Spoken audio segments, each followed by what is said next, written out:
పింఛన్ల పంపిణీలో భాగంగా DCC bank chairman Suryanarayana Reddy Badvel మున్సిపాలిటీలోని 32వ వార్డులో పర్యటించారు. గుంతపల్లి సురేంద్రనగర్లో ఆయన ఇంటింటికి తిరిగి పింఛన్లు పంపిణీ చేశారు. ముందుగా ఇక్కడికి చేరుకున్నటువంటి సూర్యనారాయణ రెడ్డికి ఈ 2 వార్డుల్లో ఉన్నటువంటి యువత మహిళలు పెద్ద ఎత్తున స్వాగతం పలికి ఆయన్ను సాదరంగా ఆహ్వానించారు. తర్వాత ఇక్కడ ఉన్నటువంటి సచివాలయ సిబ్బందితో కలిసి ఆయన ఇంటింటికి తిరిగి పింఛన్లు పంపిణీ చేశారు. ఈ సందర్భంగా పలువురు మహిళలు యువత ఆయన దృష్టికి కొన్ని సమస్యలు తీసుకొచ్చారు. ఇంకా కొన్ని వార్డుల్లో సీసీ రోడ్లు లేవు, వాటిని వేపించాలని ఆయన దృష్టికి తీసుకురావడంతో ఖచ్చితంగా వీటిని అధికారుల దృష్టికి తీసుకెళ్లి ఇక్కడ సీసీ రోడ్లు నిర్మించే విధంగా చర్యలు తీసుకుంటామని చెప్పారు. ఇందులో భాగంగా మరికొంతమంది పింఛన్లకు సంబంధించి సార్ మేము ఎలిజిబిలిటీ ఉన్న పింఛన్ రాలేదంటూ ఆయన దృష్టికి తీసుకురావడంతో వెంటనే సచివాలయ సిబ్బందికి ఆయన చెప్పారు. వాళ్ళ ఎలిజిబిలిటీని పరిశీలించి పింఛన్లు వచ్చే విధంగా చేయాలన్నారు. అంతేకాకుండా మరియమ్మ అనే ఒక ఆమె అనారోగ్యంతో బాధపడుతూ ఉంటే ఆమెకు పింఛన్ సదుపాయం కూడా లేని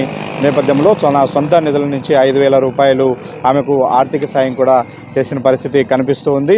ఒకవైపు అభివృద్ధి, మరోవైపు సంక్షేమాన్ని పూర్తి స్థాయిలో నెరవేరుస్తూ గతంలో ఎన్నికల ముందు ఇచ్చినటువంటి హామీలన్నింటినీ కూడా ఒక్కొక్కటి నెరవేరుస్తూ ప్రభుత్వం ముందుకెళ్తుంది. కాబట్టి టీడీపీకి ప్రజలందరూ అండగా ఉంటే భవిష్యత్తులో మరిన్ని సంక్షేమ అభివృద్ధి కార్యక్రమాలు చేయడానికి వీలవుతుందని, తద్వారా ప్రజలందరూ టీడీపీని బలపరచాలంటూ ఆయన ఇక్కడికి వచ్చినటువంటి ప్రజలందరినీ కూడా కోరుకున్నారు. ఈరోజు ఎన్టీఆర్ భరోసా పెన్షన్ పథకంలో భాగంగా ఈరోజు మనం ఇక్కడికి వచ్చి పెన్షన్ కార్యక్రమం ఒక లీడర్ తెలుగుదేశం కార్యకర్తలందరూ మా పార్టీ ఆదేశానుసారంగా ప్రతి ఒక్క తెలుగుదేశం పార్టీ కార్యకర్తలు, పార్టీ అధ్యక్షులు, క్లస్టర్ ఇన్ఛార్జీలు, ప్రతి ఒక్క నాయకుడు నుంచి ఒక కార్యకర్త వరకు అందరము కూడా ఈ యొక్క పెన్షన్ కార్యక్రమాలు ఒక పండుగలాగా జరుపుకుంటున్నాం. ఈ 4,000 రూపాయల పెన్షన్ మన ముఖ్యమంత్రి చంద్రబాబు నాయుడు గారు ఆయన గవర్నమెంట్ ముఖ్యమంత్రి అయిన వెంటనే 4,000 రూపాయల పెన్షన్ జరిగి 4,000 ముందు ఉన్న 3,000, 7,000 రూపాయల పెన్షన్ ఇవ్వడం జరిగింది.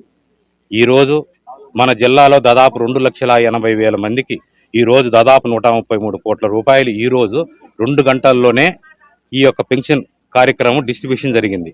వీళ్ళందరికీ కూడా మా పెద్ద ఆయన మా ముఖ్యమంత్రి వర్యులు ప్రతి ఇంటికి వెళ్ళి ప్రతి ఒక్క పెన్షన్ పథకము పెన్షన్దారునికి గౌరవంగా వాళ్ళకి ఇంటికి వెళ్ళి ప్రతి ఒక్కరికి గౌరవంగా ఇవ్వమని చెబుతున్నాడు. అందులో భాగంగానే మేమందరం ఈరోజు పెన్షన్ కార్యక్రమంలో రావడం జరిగింది.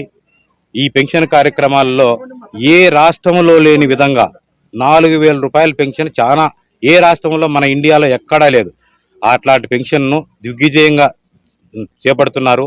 ఇంకా పెన్షన్లు రాని వాళ్ళకు కూడా ఎలా ఇవ్వాలా అర్హులందరికీ ఇచ్చేదానికి మొన్న అసెంబ్లీలో కూడా చాలామంది లేవనెత్తారు. అది కూడా తీసుకొని మనకు రేపు నెలలో మీకు తప్పకుండా మీకు రాని వాళ్ళకి ఇప్పుడు కూడా చాలామంది చెప్పడం జరిగింది. ఇక్కడ వాళ్ళందరిది దృష్టిలో తీసుకొని మేము కూడా పార్టీకి పంపించడం జరుగుతుంది. మీకు కూడా తొందరలోనే వస్తాయి, అర్హులైన వాళ్ళని తొందరగానే వస్తాయి. ఈ యొక్క సూపర్ 6 పథకాల్లో భాగంగా మనకు వచ్చిన వెంటనే పెన్షన్ పథకం ఒకటైతేమి, దీపం పథకం కింద గ్యాస్ సిలిండర్లు మీ అందరికి ఇస్తున్నారు. అలాగే తల్లికి వందనం కార్యక్రమంలో ప్రతి పిల్లవాడికి ఎంతమంది పిల్లలుంటే అంతమందికి కూడా 15,000 రూపాయలు చొప్పున ఎంతమంది ఉంటే అంతమందికి ఇవ్వడం జరుగుతూ ఉంది. అది కూడా చాలా పెద్ద గొప్ప కార్యక్రమం. అంతమంది ఒక పిల్లవాడికే ఇచ్చేవారు, ఇప్పుడు ఎంతమంది ఉంటే అంతమందికి ఇస్తున్నారు. అది ఒకటి కాకుండా మీకు ఇంకొకటి లేడీస్కి స్త్రీశక్తి ఫ్రీ బస్సు చాలా అద్భుతమైన పథకం అది. అలాగే ఇంకొకటి అన్నదాత సుఖీభవ అంటే ప్రతి రైతుకు పొలమున్న వాళ్ళందరికీ అంతకుముందు 3 విడతలుగా వేయడం 20,000 రూపాయలు వేయడం జరుగుతూ ఉంది.